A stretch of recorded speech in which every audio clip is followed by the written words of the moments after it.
الأنبياء والمرسلين نبينا محمد وعلى آله وأصحابه أجمعين أما بعد. أعوذ بالله من الشيطان الرجيم. يوم ترجف الراجفة تتبعها الرادفة قلوب يومئذ واجفة أبصارها خاشعة يقولون أئنا لمردودون في الحافرة أئذا كنا عظاما نخرة قالوا تلك إذا كرة خاسرة فإنما هي زجرة واحدة فإذا هم بالساهرة هل أتاك حديث موسى إذ ناداه ربه بالوادي المقدس طوى. மதிப்பிற்குரிய இஸ்லாமிய சகோதரர்களே, நாங்கள் சூரா அன்-நாஸிஆத்தை சென்ற வாரம் ஆரம்பித்து அதனுடைய முதல் வசனங்களை நாங்கள் பார்த்தோம். அந்த முதல் வசனங்கள் அல்லாஹு தஆலா அவனுடைய பிரமாண்டமான படைப்புகளில் ஒன்றாகிய, அவனுக்கு மிகவும் நெருக்கமான படைப்புகளில் ஒன்றாகிய அந்த மலக்குமார்களை பற்றி அல்லாஹு தஆலா அவர்களுடைய பண்புகளை பற்றி அல்லாஹ் குறிப்பிடுகின்றதை பார்க்கின்றோம். எனவே இந்த மலக்குமார்களுடைய பண்புகளை நாங்கள் பார்க்கிற நேரத்துல மலக்குமார்களுடைய முக்கியமான பொறுப்புகளில் ஒன்றுதான் அந்த உயிரை கைப்பற்றக்கூடிய அந்த பொறுப்பு. அந்த உயிரை கைப்பற்றக்கூடிய அந்த தயவு செஞ்சு உங்களோட ரெக்கார்டிங்களை நீங்க இது பண்ணிக்கொள்ளுங்க. ஷம்சுதீன், அந்த மலக்குமார்களுடைய அந்த முக்கியமான பண்பு என்ன? உயிர்களை கைப்பற்றக்கூடிய அந்த பொறுப்பு. அந்த பொறுப்பிலே காபிரான மனிதர்களுடைய உயிர்கள் எவ்வாறு பறிக்கப்படுகின்றன, அந்த உயிர்களை பறிக்கக்கூடிய மலக்குமார்கள் அவர்கள் யார், அவர்களுடைய பண்புகள் எவ்வாறு இருக்கின்றன என்பதை தெளிவுபடுத்தக்கூடியதாக உயிர்களை பலமாக பறிக்கக்கூடிய அந்த மலக்குமார்கள் மீது சத்தியமாக. அடுத்ததாக முஃமின்கள், அந்த முஃமின்கள் அவர்களுடைய உயிர்கள் எவ்வாறு அவர்களுடைய உடம்பிலிருந்து பிரிந்து கொள்கின்றன, அந்த உயிர்களை பறிக்கக்கூடிய மலக்குமார்கள் எவ்வாறு அழகிய தோற்றத்தை கொண்டவர்கள், எவ்வாறு மென்மையான சுபாவத்தை கொண்டவர்கள், அழகிய வார்த்தைகள் பேசக்கூடியவர்கள் என்று சொல்லக்கூடியதாக இரண்டாவது வசனம்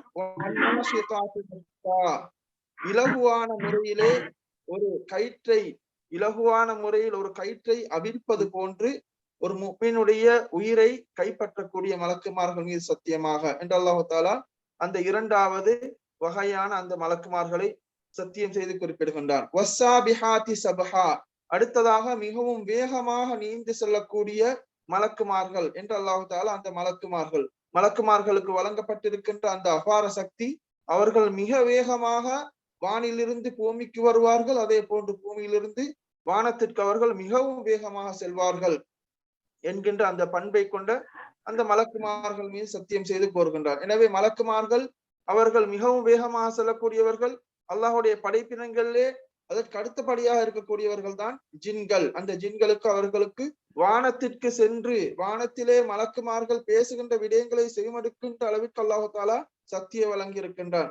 சுலைமான் அலைஹிஸ்ஸலாம் அவர்களுடைய வரலாறை நான் சூரிய குர்ஆனிலே கூறப்பட்டிருக்கின்றது. அந்த பல்கீஸ் ராணியுடைய அந்த சிம்மாசனத்தை யார் கொண்டு வருகின்றார் என்று சொல்லுகின்ற நேரத்தில் இஃப்ரீத்தும் மினல் ஜின், ஜின்களிலே பலமான ஒரு ஜின் சொல்லுகின்றது, இந்த இடத்திலிருந்து நீங்கள் எழும்பி உட்கார்வதற்கு முன்னால் நான் இதை கொண்டு வருவேன். அதே நேரத்திலே அந்த மலக்குமார்கள் ஒருவர் கூறுகின்றார், நீங்கள் கண் அசைக்கின்ற அந்த பொழுதிலே நான் சிம்மாசனத்தை கொண்டு வருவேன் என்று கொண்டு வந்து வைக்கின்றார். எனவே அந்த மலக்குமார்களுக்கும் ஜின்களுக்கும் அல்லாஹ் கொடுத்திருக்கின்ற அந்த சக்தியை எங்களுக்கு அறிந்து கொள்கின்ற அளவிற்கு இந்த நிகழ்வு இருக்கின்றதை காண முடியுமா இருக்கின்றது.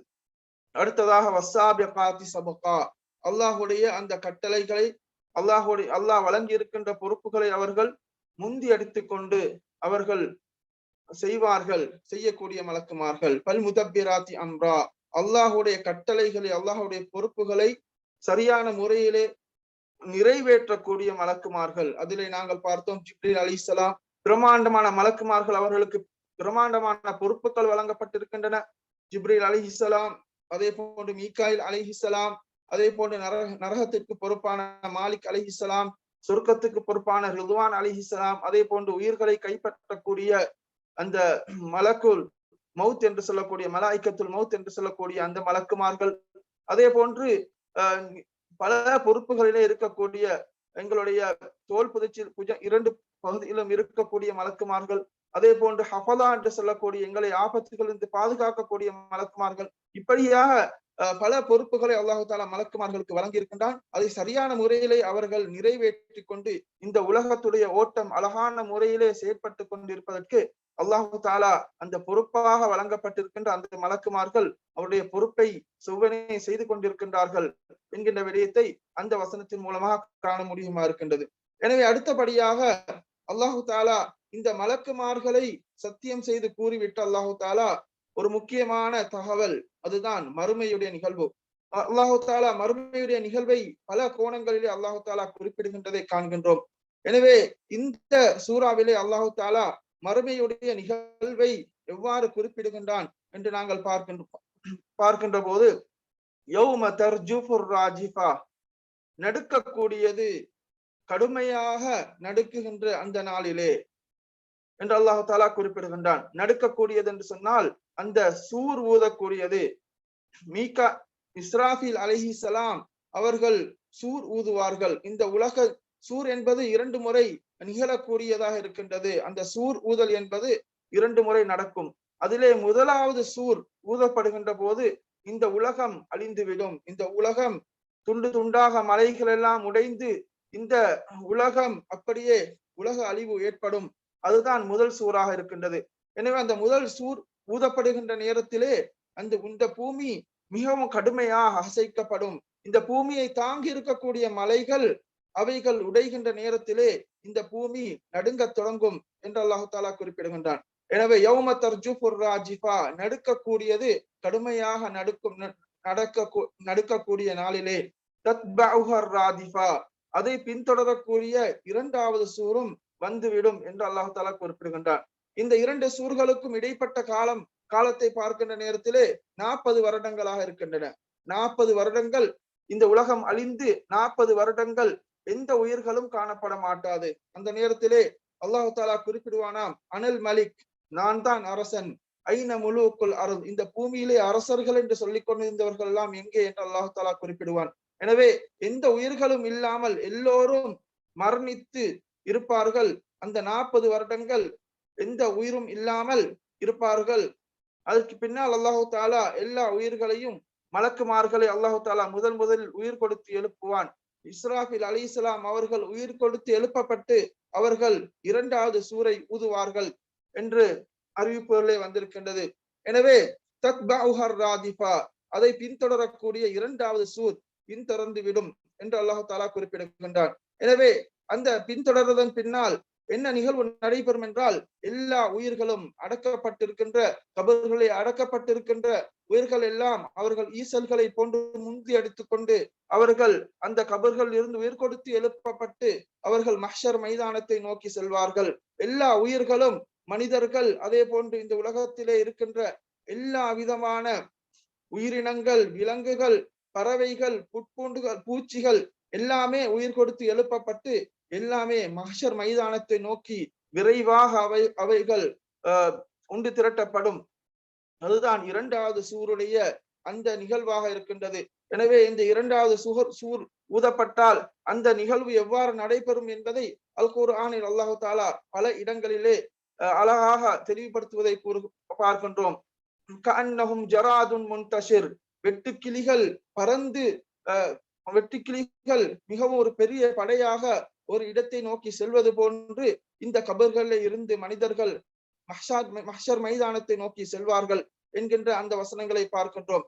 குலூபு யௌமஇதின் வாஜிஃபா, அந்த நேரத்திலே அந்த 2வது சூர் ஊதப்பட்டு மஹ்ஷர் மைதானத்திற்கு அவர்கள் ஒன்று திரட்டப்பட்டதன் பின்னால் அந்த நேரத்திலே குலூபுன் யௌமஇதின் வாஜிஃபா, அந்த நேரத்திலே உள்ளங்கள் பயந்து நடுங்கிக் கொண்டிருக்கும், கலக்கத்தோடு கடுமையான பயத்தோடு காணப்படும் என்று அல்லாஹ் தஆலா குறிப்பிடுகின்றான். குலூபுன் யௌமஇதின் வாஜிஃபா அப்சாருஹா காஷிஆ, அவைகளுடைய பார்வைகள் எல்லாம் கீழ் நோக்கியதாக காணப்படும். குஷு என்று சொன்னால் நாங்கள் தொழுகையிலே நாங்கள் கடைபிடிக்க வேண்டிய முக்கியமான ஒரு பண்புதான் குஷு என்று சொல்லக்கூடியது.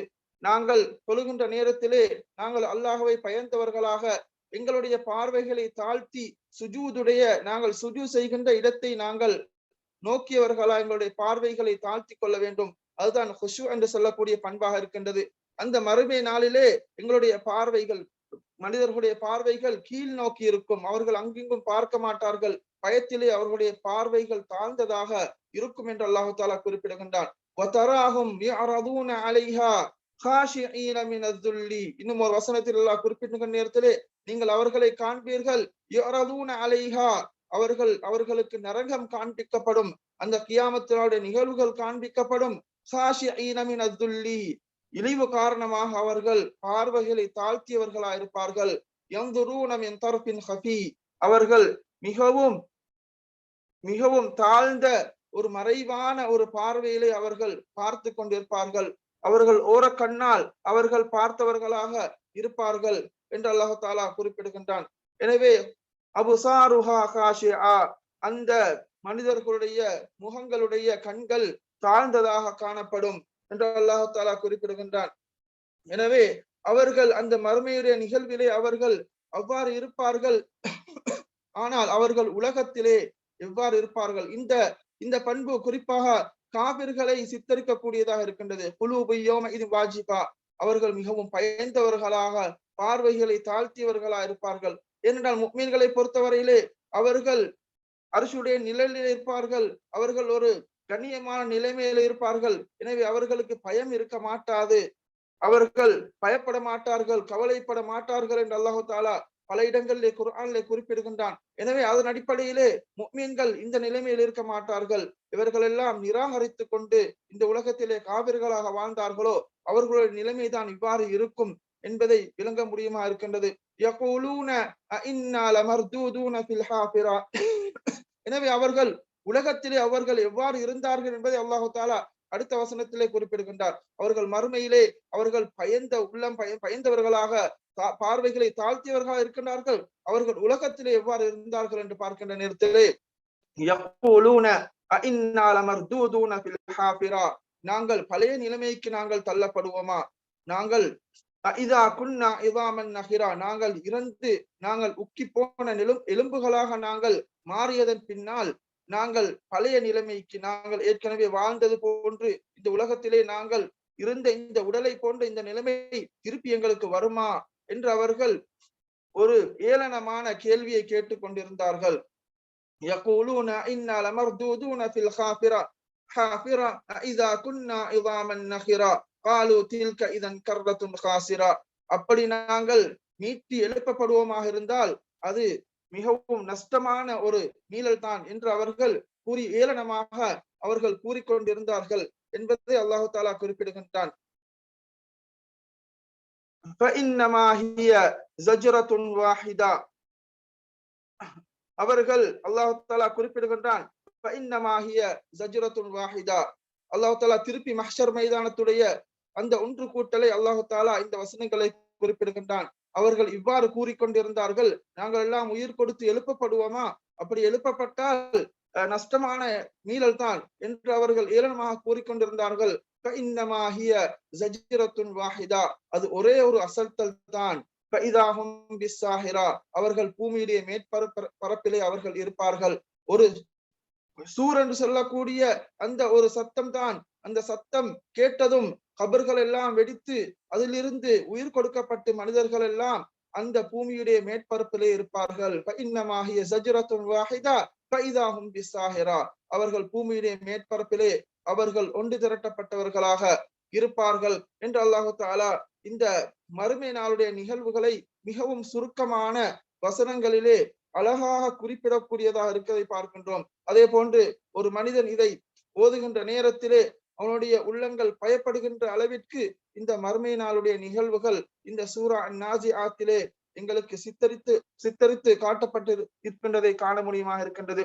எனவே மதிப்பிற்குரிய சகோதரர்களே, மறுமை நாளுடைய நிகழ்வுகள் அல் குர்ஆனிலே அதிகமாக கூறப்படுவதற்குரிய காரணம் என்னவென்றால், மனிதர்கள் இப்போதும் மறுமையுடைய அந்த நினைவோடு, மௌத்துடைய நினைவோடு, அவன் என்ன நோக்கத்திற்காக அவன் இந்த உலகத்துக்கு அனுப்பப்பட்டானோ அந்த நோக்கத்தோடு மனிதன் வாழ வேண்டும் என்பதற்காகத்தான் அல்லாஹு தாலா ஒவ்வொரு சூறாக்களிலும் அல் குர்ஆனிலே பல இடங்களிலே மறுமையுடைய நிகழ்வுகளை பல விதமாக எங்களுக்கு தெளிவுபடுத்தி சித்தரித்து காட்டுகின்றதை நாங்கள் காண முடியுமா இருக்கின்றது. எனவே அல் குர்ஆனை படித்து அதன்படி எங்களுடைய வாழ்க்கை அமைத்துக் கொள்வதற்கு அல்லாஹு தாலா எம் அனைவருக்கும் அருள் புரிவானாக. வ ஆகிரு தஅவானா அனில் ஹம்துலில்லாஹி ரப்பில் ஆலமீன்.